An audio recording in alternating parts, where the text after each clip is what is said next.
Thanks for joining us. Shortly after we pulled Rome out of the water, we took off all the rigging, including the mast, boom, and davits. They've been resting on foam blocks, patiently awaiting their turn to be at the top of the priority list. We have ambitious plans for them, and now it's time to begin the process of taking them apart. As usual, we find ourselves needing yet another tool. This task only requires one person, so while Shawn focuses on the rig, Geri is handling a much messier job inside.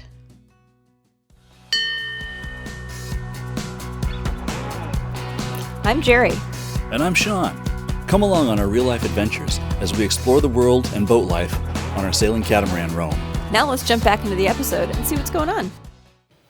Geri and I joke a lot about me and my obsession with tools. And I'll say, I do have a thing for having the right tool and sometimes having the best possible tool for the job. The reality is I do sometimes go overboard, and sometimes I don't. And it's really good natured between us. She is super supportive, and I am sometimes a little overboard. That said, we continually run into situations where we don't have the tool we need to do the job that's necessary. And in this case, we have a lot of stuff coming off the boat that's been on the boat since it was built and hasn't been touched. And so screws and bolts are really fused together. They're corroded with the salt and the bimetal, and they're just not moving. And so we have to have this impact driver. And this thing it's really critical. It's really the tool that we need for this. Without it, we're going to end up drilling these things out and trying to get them out of the hole with pliers and torches and penetrating oil. And some of them will work and some of them won't, and they'll just be a disaster. So the first step is let's see if these screws come out. There's some concern that they don't have Tef-Gel on them. Stainless steel screws, aluminum mast. You put the two metals together without Tef-Gel or something on them, you get corrosion and they basically weld themselves in. My hope is that they're not welded in. That's not a good sign.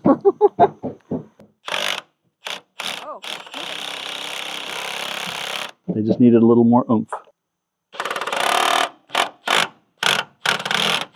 So there's hope. All right, well, we got the first batch of screws out. Let's see how this looks underneath. It is just a bunch of little tabs that are going to come right out. Be able to clean those right up, and lots of Tef-Gel when they go back in. I was taught at a very early age the power of a persuader. We're going to use it to beat the living hell out of some stuff on this mast that isn't coming off, but not in the way you might think. This piece goes with an impact driver. This case is this guy. And when you pound on this here, and this is held in place, it'll cause an impact that causes this to turn a little bit every time you hit it, which hopefully will knock some of these things loose and allow us to get them out. So, shall we see what we can break next? So by itself, it's a 1/2-inch drive square like a ratchet head.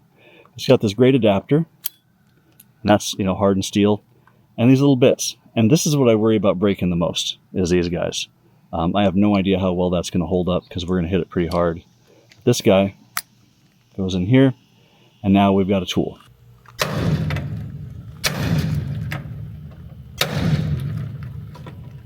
That's it. It's loose. All right, so we beat on it. It came loose. And look at that. Last time I tried this, it just broke off the Allen key.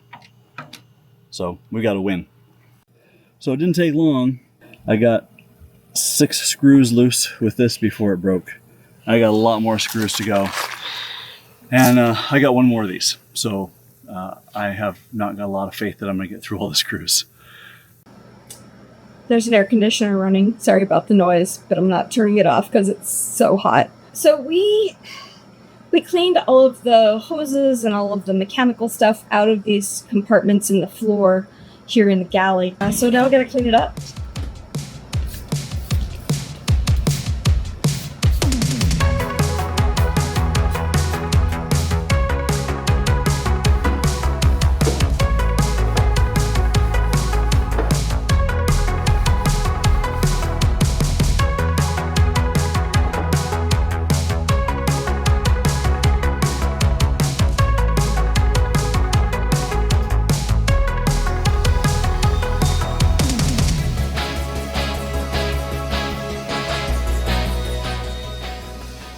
I found something bad, something really bad. The hatch underneath that goes underneath the floor in the galley held a ton of wires and cables and things that we've since pulled out.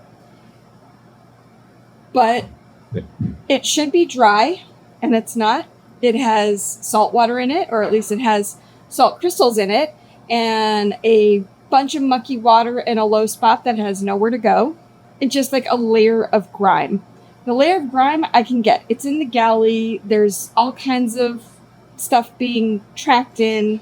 But the salt water and the salt crystals, where did that come from? I have no idea how to track that down and no idea what might have caused it.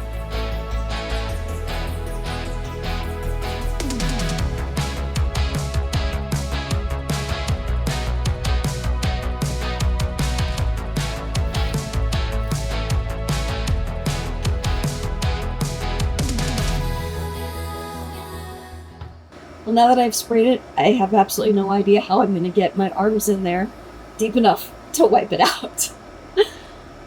It's a really deep hole. I'm not that big a person.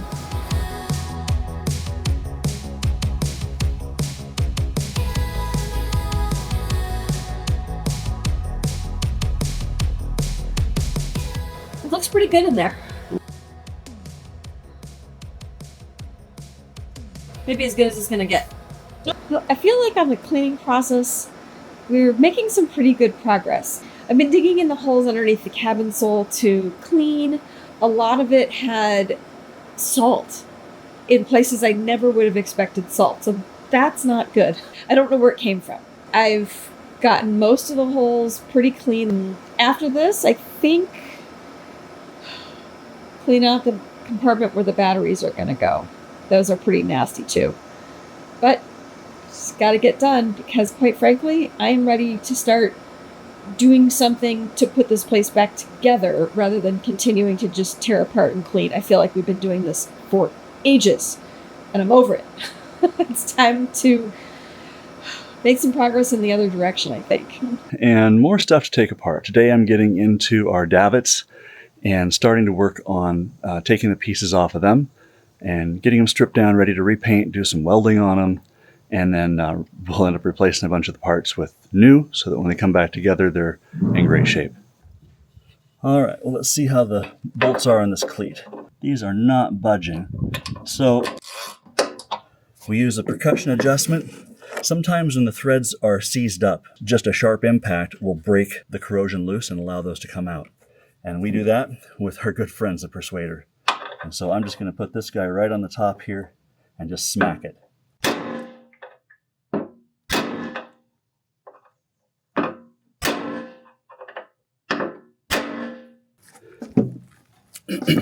Well, sometimes things don't go at all like you expect. So I smacked this one a couple more times really hard, and it broke loose. But here's what I found. The threads are going to come out just fine. However, that bolt is attached, basically welded, to this cleat. So the stainless steel and the aluminum. So the point there, I think, is that when you're applying the Tef-Gel, you've got to cover the whole thing, everywhere there's metal contacting metal, to make sure that you end up with this instead of this.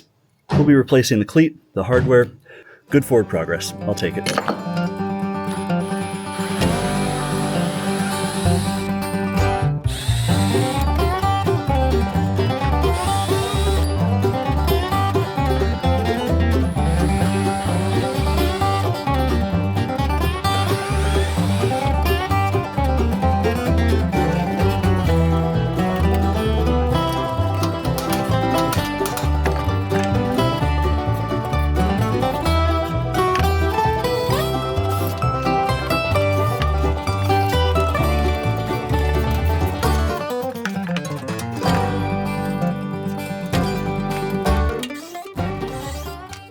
But that's it. And then these are ready for surface prep and inspection and repaint. One more job done. Well, one more job moved. So ready to start cleaning up in the hole that holds the batteries, which lives behind the settee. This is a challenge because there is a platform on top of the actual floor, and all around the edges there's only about maybe a half an inch, maybe 3/4 of an inch, not very much. And all of that space is just filled with grime. And there's some water in here, which I expect is leaking from the mast step. I'm not sure how I'm going to get in there to get it all cleaned up. But that's mandatory because we are going to fill this space with new batteries. Eventually. Not today.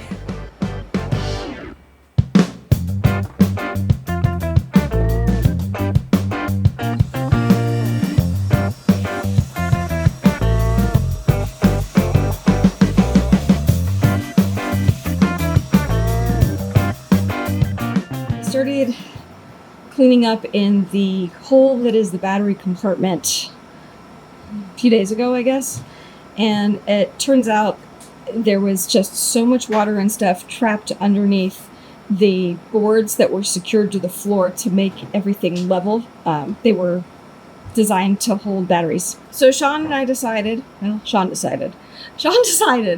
that we should go ahead and pull up those boards and get underneath because there's all kinds of muck and disgusting stuff under there. So that's what happened this morning. And what started off as a relatively clean space turned into catastrophe. Such a mess in there. All the boards were secured, not just with screws, but with like blobs of 5200. And then if you want to mix it with the wetness that was in there just because it was in there, plus Shawn's flood of sweat, and I don't really want to go back in that hole and start cleaning it out, but it's got to be done. Right now, though, I'm going to get started on the boom and get to taking this thing apart. From this side, there's not a lot to touch. This is the bottom of it. A couple of lights that are going to have to come off. We've got some really nice big pad eyes that need to come off of here. These Delrin sheaves are really standard and they're really common. The loads that we see on our boat make these good for a few years, and then they start to explode. And we've had one explode already, so I'll be replacing those. This track is going to come off. We're doing the same thing with the boom that we're doing with the mast. Strip everything off, sand the paint, sand down to metal, get the metal sealed up, check all the welds, and repaint it. And with some luck, everything will be good, and they'll get back on the boat here relatively soon.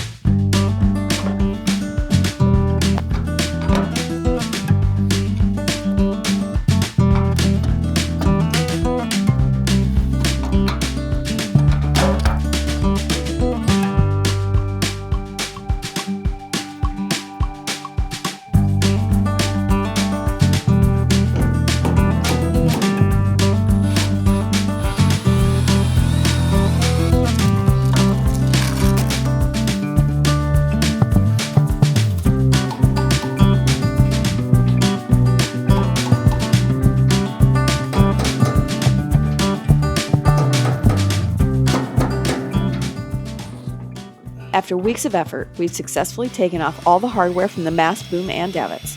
We also tidied up every compartment beneath the cabin sole and behind the furniture. It feels like we're nearing the point of reassembling this boat. Do you think we might be in too deep? Share your thoughts on the extent of this refit in the comments. If you like this episode, please give it a thumbs up. And if you're curious to see if we ever finish putting everything back together, think about subscribing to our channel. On the next episode of Sailing Rome, we'll kick off a project that seems straightforward, in theory. But does it ever go to plan? Tune in to discover the challenges we face. See you next time. Bye!